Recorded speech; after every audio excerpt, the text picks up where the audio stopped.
the energy is you taking a lot more initiative in your life, making things happen rather than waiting for things to happen to you. I feel like you're taking initiative, you're being more proactive, and I see you branching out as well, networking. So when we start out this year, this reading is going to run from January 1st until January 7th. I already see like momentum picking up, okay? It's like building and it's going to snowball. And I feel like by the end of this year, you're going to feel really, really accomplished and you're going to feel really happy about the direction and the trajectory of your life, especially in your professional life. So without further ado, when I was shuffling out the spread, what I saw was I see this swan. It's a white swan.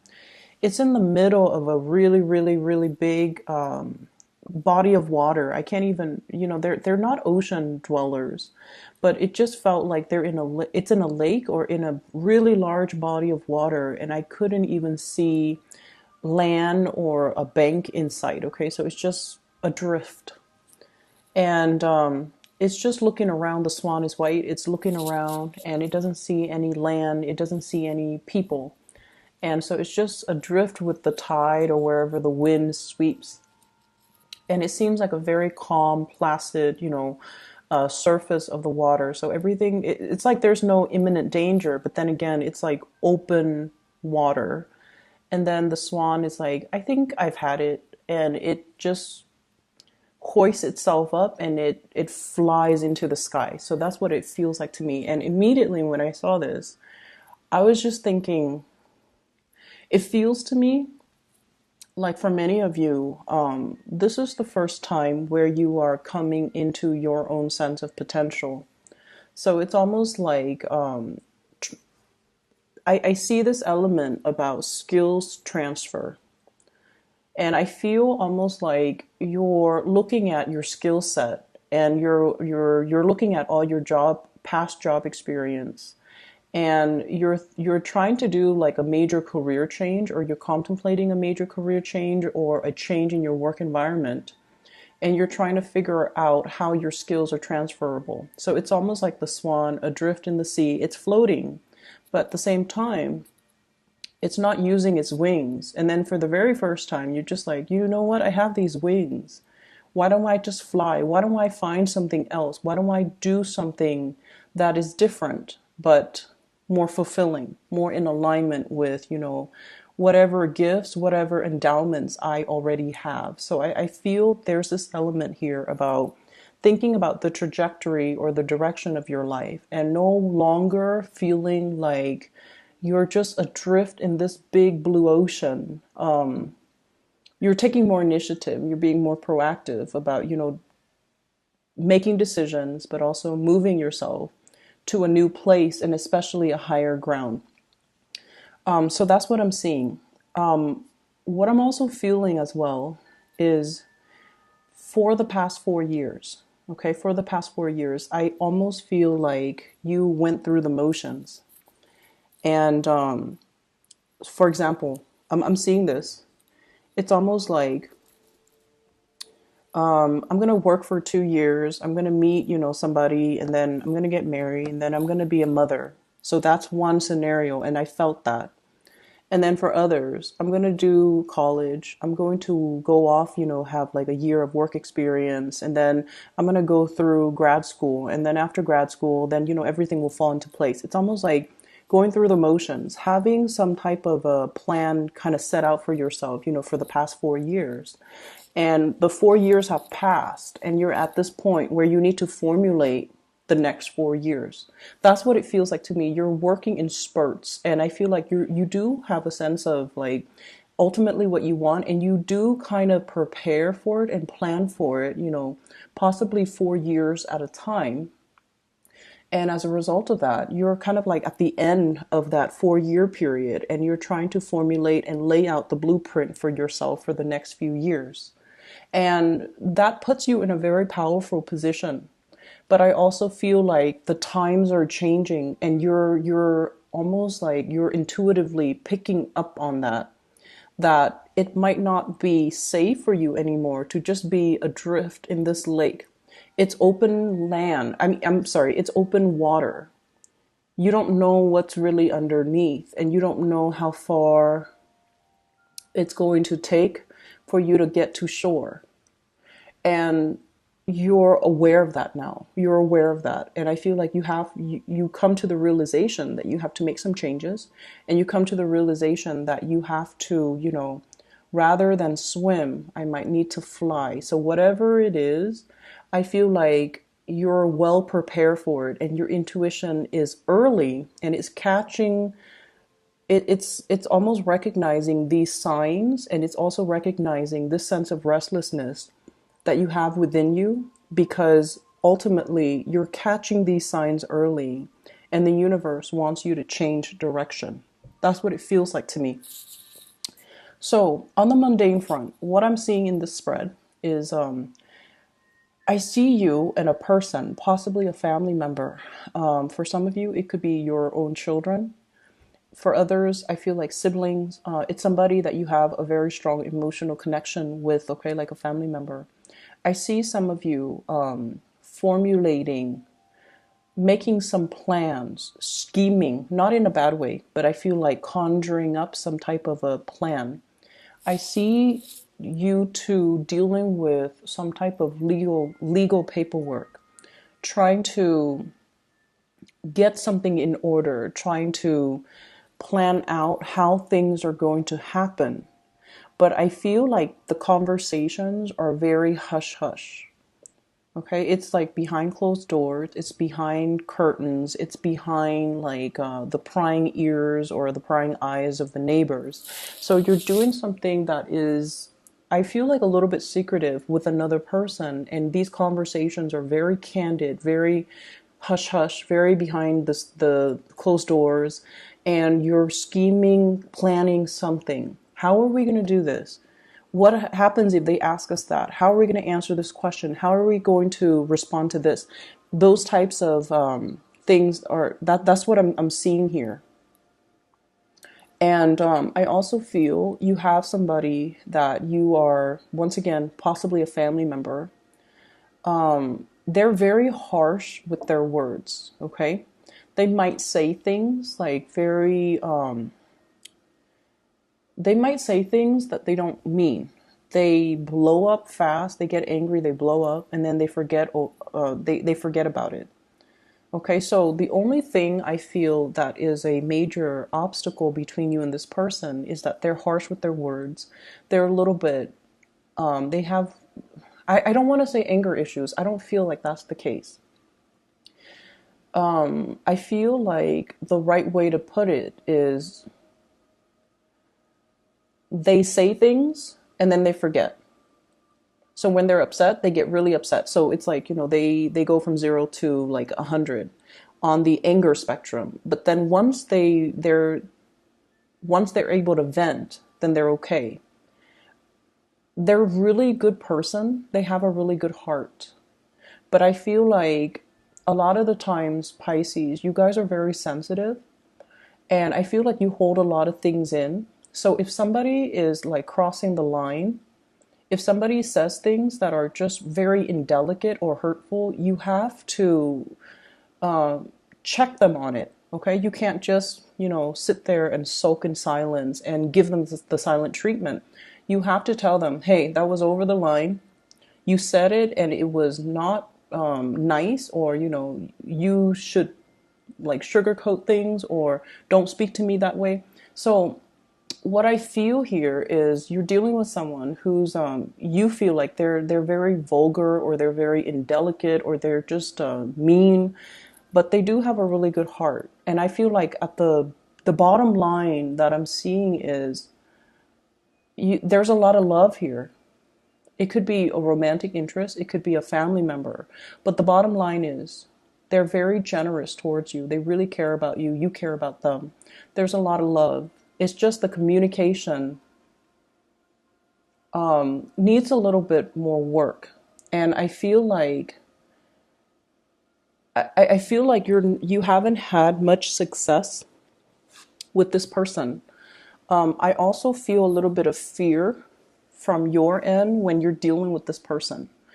don't be intimidated by other people. Okay. And I know that's just, it's easier said than done. We feel what we feel, but don't stay in that feeling space for too long. Take action to rectify a situation. If you feel like somebody's being harsh, you need to let them know.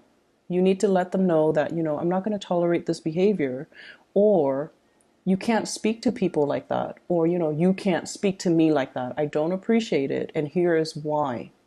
So I feel somebody who's being a little bit insensitive with the things they say, and then you kind of recoil, and then you kind of retreat, and they don't know that they did anything wrong. Okay. But I feel like this is a really generous person.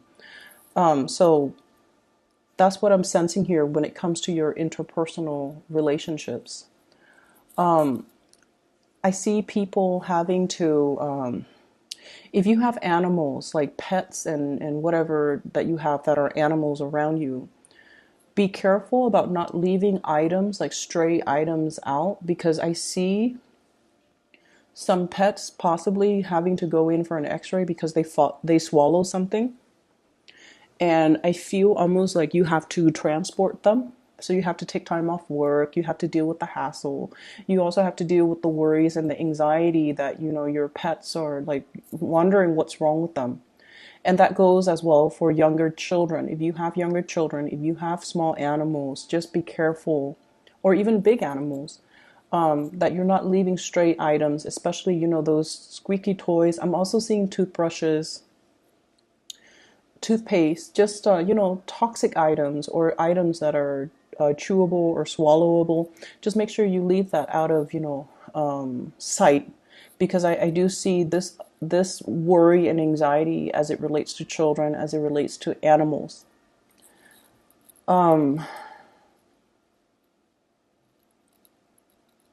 I'm also seeing here, for those of you who are in relationships, and this is not going to apply for all, but I'm seeing this element here about somebody like really making advances on you. And so here's what I'm seeing. And if it doesn't relate, it doesn't relate. Okay. I feel like you might have been with someone, or you are still with somebody who really, really loves you. And they fought for you. Like they really made it known that they really love you.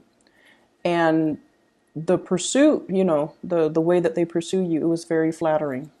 And then you fall into a relationship with them. But I feel like all the actions, all the steps were taken from their end. So it just felt almost like you're swept along.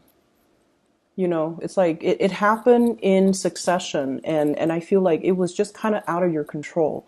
Or you didn't take initiative in the relationship. They were just, through the sheer force of just really wanting you and really loving you, they move things along. And now I don't know how long it has been that you're in a relationship with this person, but it feels now that you're looking at the situation and you're just like, you know what? I was swept along. I was not really making any, it felt almost like you weren't really an active participant in the course of the relationship. And you're coming to this sense of awakening, and I feel like it has a lot to do with January 2019, when we are taking stock of where we've been and where we're trying to go. Where you're just like, am I still really in love with this person? Is this the direction that I want my life to go? Am I still content staying in this? It's almost like having this sense of awakening that, wow, 9 years of marriage and 3 kids later, I felt like I've just been swept along. It felt like life was happening to me rather than me being able to actively carve out a path so that I can move along in my life. That's what it feels like to me. And so I also see this element about, being financially dependent on another person. It could be your partner towards you or you towards your partner. And things can get a little bit messy if you were to ever disengage and, separate, or divorce. So that's what it feels like. You're coming into this major awakening. You're taking stock and you're trying to figure out, am I still happy? Is this what I want? Am I content? Is this what I want to do for the rest of my life? And so I feel like, you might have been adrift, like just going wherever the tides take you, not really steering your own boat, okay? Not being the captain of your own life. And I feel like coming into this week, and I know like I'm speaking, in terms of week, but the energy can blur into, the rest of the month. But what I feel is you're taking control. You're now steering yourself to a place of safety. And you're now taking charge of the direction of your life, charting your own path.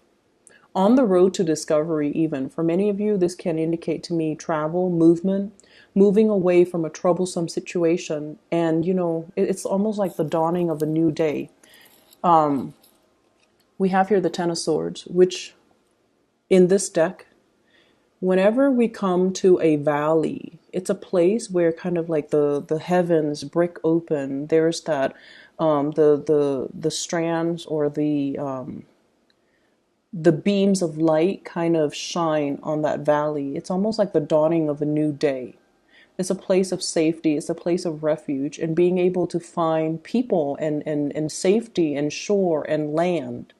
So I feel almost like this sense of being adrift is done and over with. Whatever cycle that you have been through because of, I honestly feel like trusting in the wrong people, having this sense of wishful thinking where you're just like, it's going to happen, in the way it's supposed to happen. I can only wish for the best, and not doing enough planning in your own life. I feel like that time period is coming to an end where you are now, captain of your own ship, where you are now able to steer your life in the direction that you want.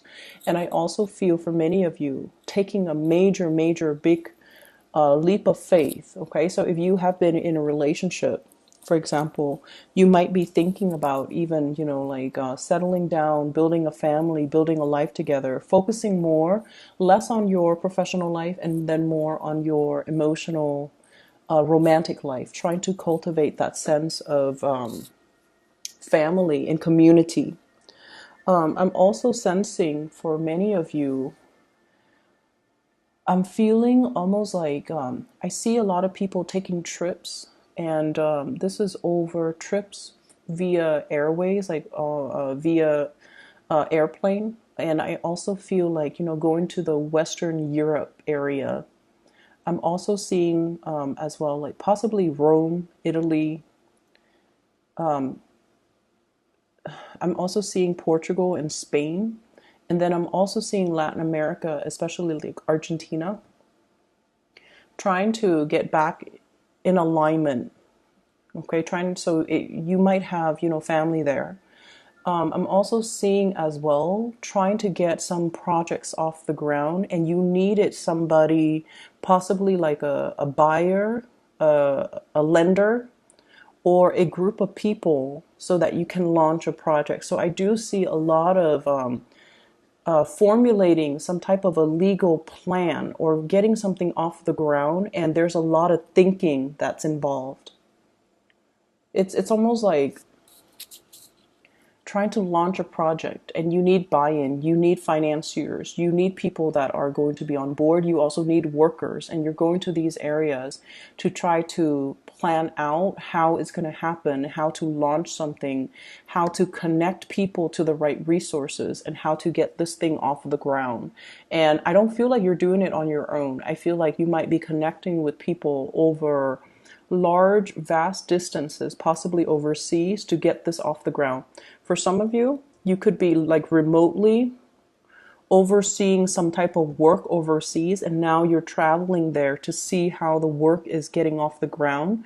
You're trying to see how they're doing something so that you can replicate it where you are. So it's almost like that skills transfer once more. learning new skills so that it can be transferable to a different work environment. And then I also feel, on the plus side, you might be a consultant where you are transferring your skills to another group of unskilled workers so that you can enhance or increase their productivity. So there's a lot of movement and a lot of thinking and a lot of strategizing and a lot of formulating new things coming into this spread. So I definitely feel it's going to be a really momentous January for you guys. But at the same time, I just feel like the only thing is, and I've been getting this a lot for Pisces, you guys are really tolerant people. You tolerate with a lot, a lot, a lot. And I feel like a lot of the times, when you don't jive well with somebody, either the way they communicate is a little bit too abrasive, you just kind of avoid them. You just kind of shy away from them. But I also feel like these people have a lot of leadership capabilities and they have a lot of good leadership qualities. And so whenever we feel ourselves in opposition or in conflict with perpetually with a certain types of people, it basically means there's a lesson to be learned there. And maybe the lesson is for you to, speak up, for you not to let other people push your buttons, and for you to not let other people intimidate you. So I feel like if you have family members, if you have, especially people you love, and they're very insensitive, for example, it's important for you to voice your opinion, and you need to tell them, that's not the right way to talk, or please don't use that type of language, or if you want people to listen to you, you have to say it this way. So I feel like you have a lot to offer in terms of allowing people to communicate in a way that is more in alignment with being heard. Whereas they can teach you, to kind of be brave and stand up for yourself, and to really not shy away from people or situations that you feel could potentially be confrontational, but rather seeing that as a learning opportunity and to allow yourself to put yourself in that situation. Because opposition is not always bad. It doesn't always lead to conflict. It can be very ego driven, but when we take the energy away from the person that's very ego driven, and we kind of allow that energy to permeate and reach other people, it can be a very collaborative environment. So we can change energy, we can shift energies, so for example, every time we get into group work, right, and everyone can pretty much identify with this, one person ultimately takes over, and then usually we have one person that kind of free rides off, maybe more than one person that always free rides off whatever all the team members are doing. So you have the leader and you have the opportunist, and this is just prevalent across all work environment. Okay, so whenever groups form, that's what happens. One person takes over, and then the weaker person or the more opportunistic person kind of takes a step back. And so in that type of environment, it's really easy to identify people who might be very ego driven, and then people in different ways. Opportunists are also ego driven, and then leaders are also, some of them could be very ego driven. So my point here is play around with the energy. Okay, so if somebody's like, I want to do this, and you can, steer the conversation. Since we're working in a group, why don't we ask what all the members wants to do? So use your diplomacy to kind of redirect the questions, reroute ideas, and to allow everyone to feel inclusive, because that's what you're really, really good at. You make everyone feel very inclusive, and you make people feel like they're the only people in the room, that your attention is on them. So play around with the energy. If you're coming into contact with someone who's very alpha, whose energy is a little bit too domineering or too demanding or too overbearing, you don't have to run away from it. Face it head on, strategize, and find ways for you to kind of,